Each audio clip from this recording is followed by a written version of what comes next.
हुकूमत एक के बाद एक बहरान खड़ा करती है और फिर जब बहरान शिद्दत अख्तियार करने लग जाता है तो इल्ज़ाम दूसरों पर लगा देती है। ऐसा ही परवेज मुशर्रफ के केस में हुआ है।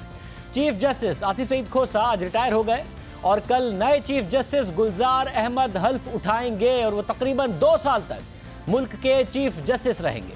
जस्टिस आसिफ सईद खोसा के एजाज में आज फुल कोर्ट रेफरेंस हुआ, जिसमें इमरान खान की हुकूमत के additional attorney general Chaudhry Aamir Rehman ने जनरल रिटायर्ड परवेज मुशर्रफ के खिलाफ फैसले पर तनकीद की। जस्टिस आसिफ सईद खोसा पर तनकीद की और कहा कि खुसूसी अदालत के हालिया फैसले में चीफ जस्टिस के वज़ा करदा कानूनी उसूल मद्देनजर नहीं रखे गए। जस्टिस वक़ार अहमद सेठ का फैसला तासुब और बदले का इजहार है। सजा पर अमल दरामद का तरीका वहशियाना, गैर कानूनी और गैर इंसानी है। फैसला क्रिमिनल जस्टिस सिस्टम की रिवायात से भी मुतसादिम है। एडिशनल अटॉर्नी जनरल ने कहा कि जस्टिस वक़ार अहमद सेठ का कंडक्ट आला अदलिया के जज के कंडक्ट के मुनाफी है।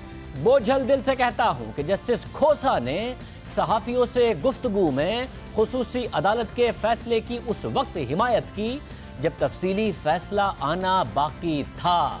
चीफ जस्टिस आसिफ सईद खोसा ने सहाफ़ियों से मुलाकात में मुशर्रफ के खिलाफ फैसले की हिमायत के हवाले से अपने ऊपर लगने वाले इल्ज़ामात की वजाहत की। चीफ जस्टिस आसिफ सईद खोसा ने उसके बाद कहा कि अभी इल्ज़ाम लगाया गया कि मैंने सहाफ़ियों से मुलाकात करके परवेज मुशर्रफ के खिलाफ फैसले की हिमायत की।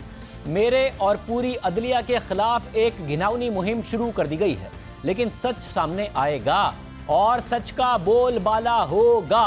हुकूमत अब परवेज मुशर्रफ के खिलाफ फैसले की जिम्मेदारी अदलिया पर डाल रही है और यह तीसरी दफा है कि हुकूमत ऐसा कर रही है।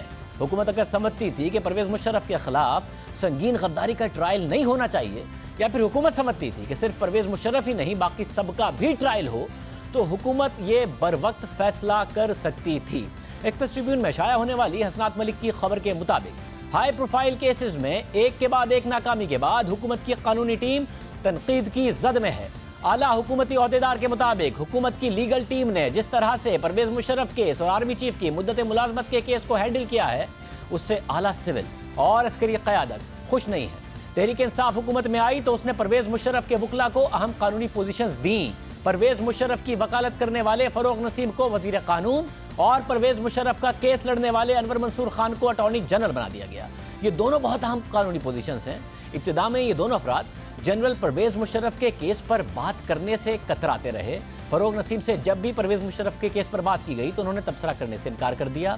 परवेज मुशर्रफ का केस हुकूमत को विरसे में मिला, ये बात दुरुस्त है, मगर जब तहरीक इंसाफ की हुकूमत आई तो इस केस के चीफ प्रोसिक्यूटर अकरम शेख ने इस्तीफ़ा दे दिया। मगर अकरम शेख ने हमारे प्रोग्राम में ये बताया कि प्रोसिक्यूशन टीम 1 साल तक काम करती रही, इस हुकूमत ने उसे नहीं रोका। 1 साल के बाद ये कह रहे हैं, 1 साल बढ़ के 1.5 साल के बाद ये कह रहे हैं कि अब प्रोसिक्यूशन टीम जो है वो सवालात उठने पैदा हो गए। क्या सवाल उठे? उनके ऊपर एतराज़ करते, उनको पहले दिन फारिग कर देते, अचानक डी नोटिफाई करने की बजाय ये उनको टीए देते रहे हैं। उनको फाजिल जो प्रोसिक्यूटर्स बाहर से आते हैं उनके सफ़र के अखराजात देते रहे हैं। तो ये they had complete and full confidence in the team under the like leadership of doctor Tariq Hasan. Akram Sheikh के इस्तीफे के बाद हुकूमत के पास मौका था कि वो नया चीफ प्रोसिक्यूटर मुकर्रर करती और वो अदालत से केस वापस लेने की दरख्वास्त करते। हमारी जिन कानूनी माहिरीन से बात हुई है उनके मुताबिक हुकूमत चाहती तो केस वापस ले सकती थी, प्रोसिक्यूशन टीम बदल सकती थी, मगर हुकूमत ने ना केस वापस लिया ना प्रोसिक्यूशन टीम को बदला। अकरम शेख ने इस्तीफा दे दिया, मगर बाकी प्रोसिक्यूशन टीम 1 साल तक ओहदे पर बरकरार रही, केस को आगे बढ़ाती रही। वो लोग ही केस भी लड़ते रहे। जब हुकूमत को अंदाजा हुआ कि खुसूसी अदालत की कार्रवाई तेजी से मुकम्मल हो रही है तो हुकूमत ने गुज़िश्ता दिनों अचानक प्रोसिक्यूशन टीम को तब्दील कर दिया और ख़ुद प्रोसिक्यूशन टीम को भी नहीं बताया कि उन्हें तब्दील किया जा रहा है, और वो भी उस वक्त जब उसने तहरीरी दलाइल जमा करा दिए थे। और फिर हमारे प्रोग्राम में परवेज मुशर्रफ केस के प्रोसिक्यूटर इम्तियाज़ हैदर ने यही बात दोहराई।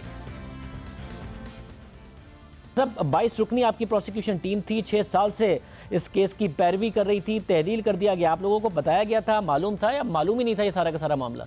जी शाहज़ेब, आज इस तरह हुआ कि हम जब कोर्ट गए तो हमें कोई इन्फॉर्मेशन नहीं थी कि ये नोटिफिकेशन आ चुकी है, और जब वहाँ पे पेश हुए कोर्ट के सामने तो फिर हमें इन्फॉर्म किया गया कि ये नोटिफिकेशन फेडरल गवर्नमेंट की तरफ से आ चुकी है। आपकी अपनी प्रोसिक्यूशन टीम हैरान हुई या मायूस हुई कि जी इतने लंबे अरसे से हम एसोसिएटेड थे, अब तो बिल्कुल मंतकी अंजाम को पहुंच रहा था, हुकूमत ने हमें बताया भी नहीं और ये आज क्या कर दिया अचानक? हैरत तो हुई हमें, क्योंकि प्रोसिक्यूशन को फेडरल गवर्नमेंट ने ही अपॉइंट किया था। फेडरल गवर्नमेंट ने अगर सही कोई नोटिफिकेशन इशू करनी थी तो वो हमें भी इन्फॉर्म कर देते, स्पेशली अगर 23 तारीख को ये नोटिफिकेशन जारी हुई, अदालत के ज़रिए पता चला तो हैरत तो हुई, लेकिन मायूसी नहीं हुई, क्योंकि जैसे आज जो ऑर्डर पास किया है अदालत ने उसमें लिखा हुआ है that the prosecution has fulfilled it's responsibility. तो हमने अपने रिटर्न आर्ग्यूमेंट्स क्योंकि सबमिट कर दिए हुए हैं। इसके अलावा हुकूमत को एक और मौका भी मिला। 2 मई को हुकूमत के पास अच्छा मौका था कि वो केस वापस ले लेती, क्योंकि खुसूसी अदालत ने परवेज़ मुशर्रफ की तरफ से बरियत की दरख्वास्त पर हुकूमत से जवाब मांगा था, मगर हुकूमत ने बरियत की हिमायत नहीं की।